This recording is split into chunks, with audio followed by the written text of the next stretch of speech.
Hello friends, स्वागत है आपका आपके अपने YouTube channel UP TET C TET preparation में।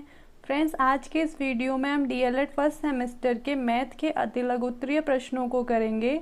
इससे पहले भी फ्रेंड्स हमने मैथ्स के अतिलघुत्तरीय प्रश्नों के फर्स्ट पार्ट को करवा दिया है। अगर अभी तक आपने उस पार्ट को नहीं देखा तो उसकी लिंक डिस्क्रिप्शन बॉक्स में दी गई है, आप चेक कर सकते हैं। तो फ्रेंड्स, आज का पहला प्रश्न है, निम्नलिखित व्यंजकों में पदों की संख्या है।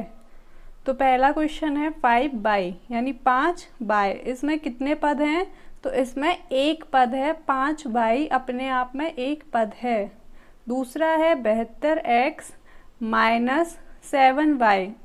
तो इसमें दो पद हैं, एक 72x है और दूसरा माइनस का 7y है। फ्रेंड्स, इन पदों में ये जो व्यंजक दिए हुए हैं उनमें पद कैसे पता चलता है कि कौन सा पद है? तो ये पद हमेशा प्लस या माइनस से एक दूसरे से अलग हो रखे होते हैं। यहाँ पे एक माइनस से अलग हुआ है तो एक 72x एक पद हो गया और दूसरा पद माइनस का 7y। अब हमारा नेक्स्ट क्वेश्चन है, x माइनस वाई और x प्लस वाई को जोड़िए। तो friends, x minus y plus x plus y को जोड़ा तो फ्रेंड्स हम यहाँ पे देख सकते हैं कि x और x दोनों प्लस के हैं।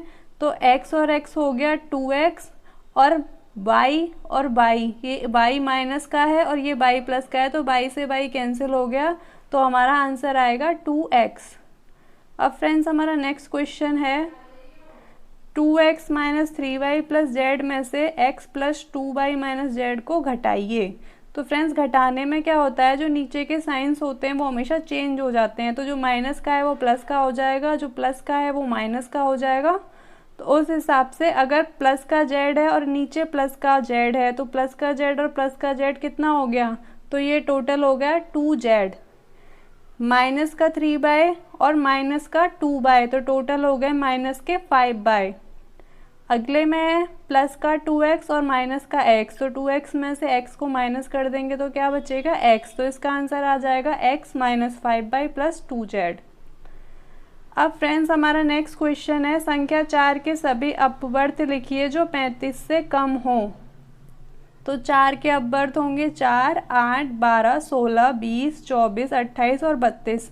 तो फ्रेंड्स ये अपवर्त हैं जो 35 से कम हैं।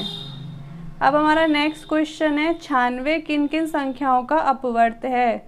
तो 96 को देखा जाए तो 2, 3, 4, 6, 8, 12, 16, 24, 32, 48, 96। तो ये सब फ्रेंड्स इससे पहले भी हमने आपको बताया है, अपवर्त मतलब गुणज। तो ये सभी संख्याएं 96 की गुणज हैं।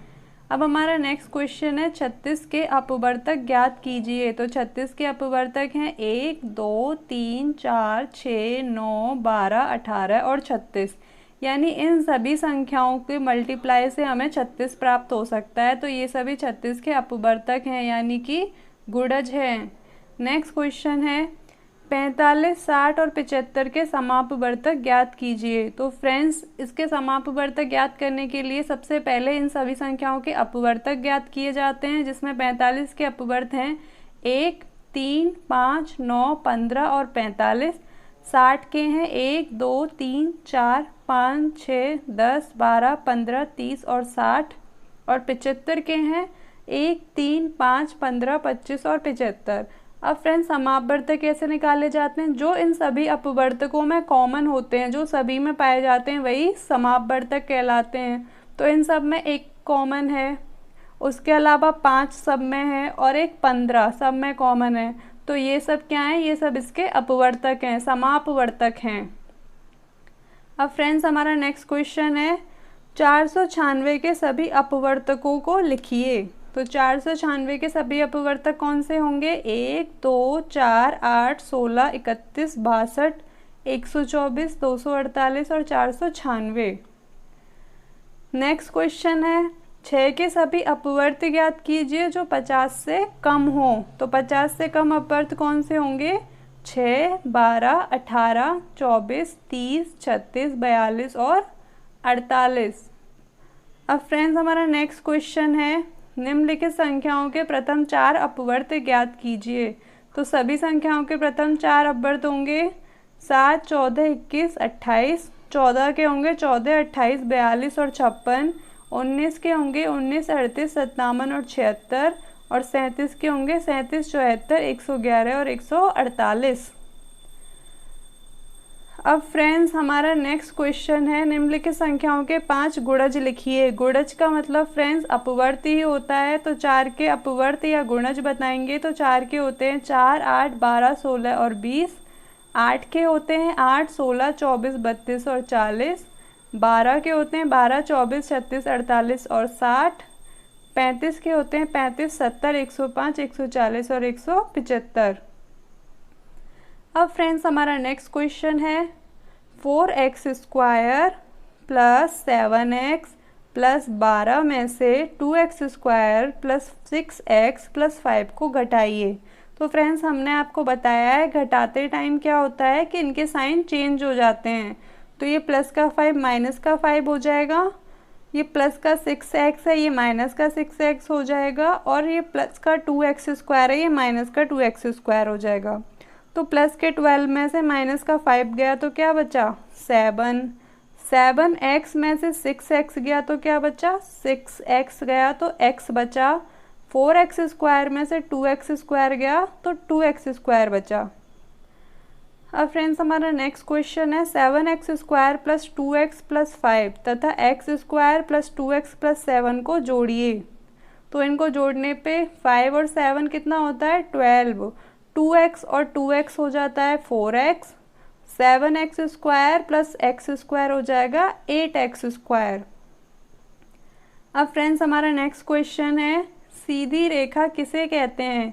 तो दो बिंदुओं के बीच की सबसे छोटी दूरी सरल रेखा कहलाती है। सरल रेखा या सीधी रेखा कहलाती है फ्रेंड्स क्या, दो बिंदुओं के बीच की सबसे छोटी दूरी सरल रेखा या फिर सीधी रेखा कहलाती है।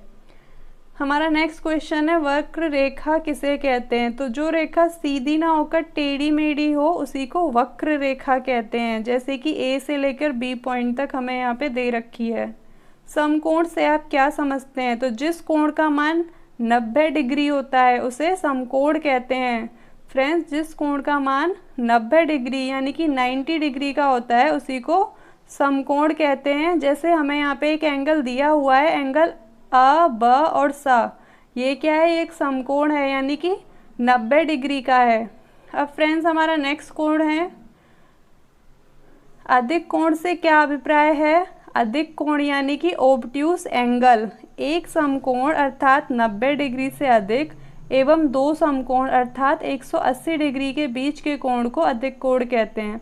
फ्रेंड्स एक समकोण और दो समकोण के बीच का कोई कोण होगा उसको ऑब्टूस एंगल यानी कि अधिक कोण बोलते हैं, या फिर 90 से 180 डिग्री के बीच के कोण को ऑब्ट्यूस एंगल यानी कि अधिक कोण कहते हैं। जैसे कि एक एंगल दिया हुआ है यहाँ पे कोण अ ब और स जो कि 120 है, 90 से ज़्यादा और 180 से कम कोई भी एंगल होगा वो हमारा ऑब्ट्यूस एंगल होगा, अधिक कोण होगा।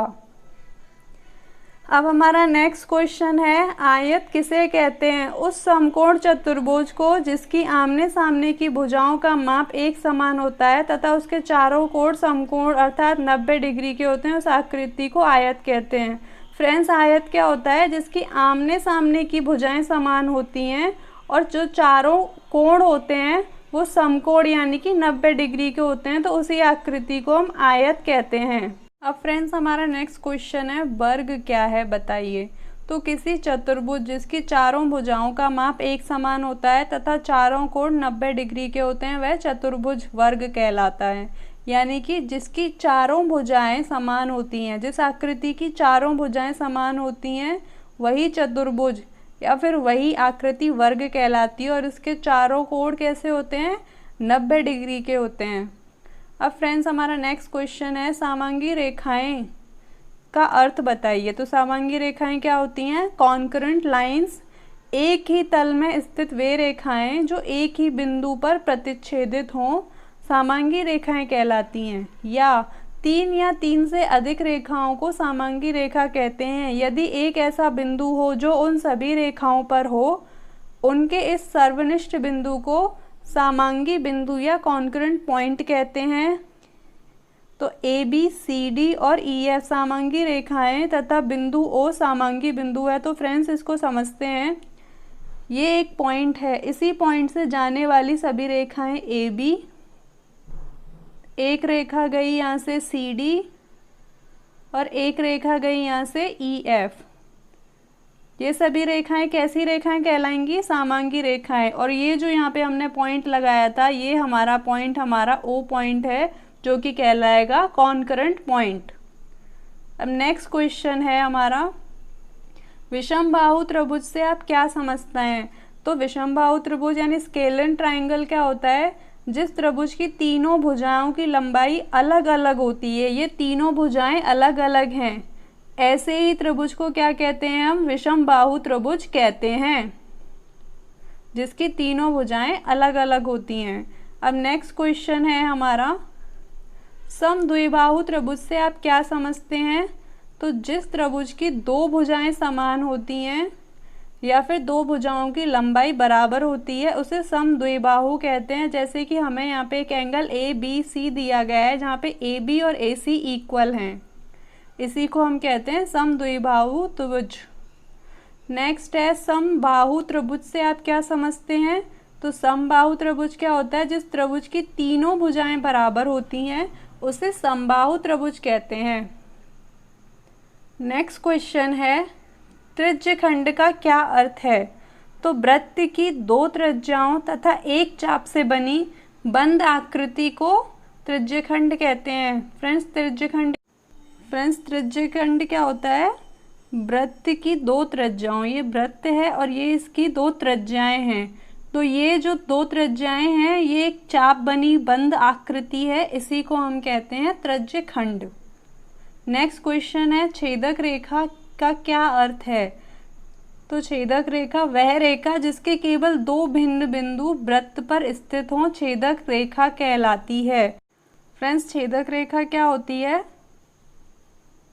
जैसे कि कोई एक सर्कल बना हुआ है, इस पे दो बिंदु हैं, इन्हीं दो बिंदुओं से जाने वाली रेखा हमारी छेदक रेखा कहलाती है। अब नेक्स्ट क्वेश्चन है हमारा, केंद्र रेखा का क्या अर्थ है? तो केंद्र रेखा क्या होती है? वह रेखा जो दो या दो से अधिक वृत्तों के केंद्रों से होकर जाए, वही केंद्र रेखा कहलाती है। जैसे कि हमारे दो वृत्त हैं, एक वृत्त है ये और एक वृत्त है ये, इन दोनों के केंद्र बिंदु हैं, इन्हीं से जो रेखा गुजरेगी उसी को हम रेखा को बोलेंगे केंद्र रेखा। यानी ये ए बी रेखा है, ये हमारी केंद्र रेखा है, लाइन ऑफ सेंटर है। अब फ्रेंड्स हमारा नेक्स्ट क्वेश्चन है, उभयनिष्ठ जीवा का क्या अर्थ है? उभयनिष्ठ जीवा यानी कॉमन कॉर्ड। जब दो वृत्त एक दूसरे को दो बिंदुओं पर प्रतिच्छेदित करते हैं, तो उन बिंदुओं से होकर जाने वाले रेखाखंड को उन वृत्तों की उभयनिष्ठ जीवा कहते हैं। यानी कि जो उन बिंदुओं से होकर वाली रेखाखंड है, उन वृत्तों की उभयनिष्ठ जीवा कहते हैं। जैसे कि फ्रेंड्स हमारे दो वृत्त हैं, एक वृत्त ये और एक वृत्त ये। अब ये दोनों वृत्त जहाँ पर मिल रहे हैं, तो यहाँ से गुजरने वाली जो भी रेखा होगी, रेखा ए बी, यही हमारी उभयनिष्ठ जीवा कहलाएगी। अब हमारा नेक्स्ट क्वेश्चन है, वृत्त के किन्हीं दो बिंदुओं को मिलाने वाले रेखाखंड को क्या कहते हैं? तो वृत्त के किन्हीं दो बिंदुओं को मिलाने वाले रेखाखंड को हम जीवा कहते हैं। 48 + 8 गुणे 0.75 - 5 का मान लिखिए। तो फ्रेंड्स सबसे पहले बोर्ड मास के अकॉर्डिंग हम मल्टीप्लाई करते हैं। तो 48 + 8 का मल्टीप्लाई 0.75 से करेंगे तो हमारा 6 आ जाएगा और -5 कर देंगे। उसके बाद 48 और +6 को जोड़ने पे हमारा क्या आएगा? हमारा 54 आएगा। 54 में से 5 को माइनस कर देंगे तो 49 आ जाएगा। तो हमारा यहाँ पे 49 आंसर है। 8 के प्रथम 5 अपवर्त लिखिए। तो 8 के प्रथम 5 अपवर्त यानी गुणज होंगे 8, 16, 24, 32 और 40। 3abc - 2ab² - 5abc + 3ab² को सरल कीजिए। तो फ्रेंड्स इसको सरल करने के लिए सबसे पहले जो माइनस के नंबर हैं उनको एक तरफ कर लेंगे और जो प्लस के नंबर हैं उनको एक तरफ कर लेंगे। तो यहाँ पे 3abc हैं और माइनस के 5abc हैं। तो 3ABC माइनस 5ABC करेंगे तो क्या बचेगा, माइनस का 2ABC बचेगा। उसके बाद माइनस के 2AB स्क्वायर हैं और प्लस के 3AB स्क्वायर हैं। तो अगर हम माइनस के 2AB स्क्वायर और प्लस के 3AB स्क्वायर को देखेंगे तो क्या बचेगा, प्लस का AB स्क्वायर बचेगा। तो यही इसका आंसर है, AB square minus ABC। Next question है, तल पर स्थित किन्हीं दो बिंदुओं से होकर जाने वाली किसी रेखा खींची जा सकती हैं। तो तल पर स्थित किन्हीं दो बिंदुओं से होकर जाने वाली सिर्फ एक रेखा खींची जा सकती है। किसी तल पे दो बिंदु स्थित हैं, इनसे जो गुजरने वाली रेखा खींची जाएगी वो कितनी हो सकती है, वो सिर्फ एक हो सकती है। नेक्स्ट क्वेश्चन है, किसी वृत्त के व्यास और त्रिज्या के संबंध को लिखिए।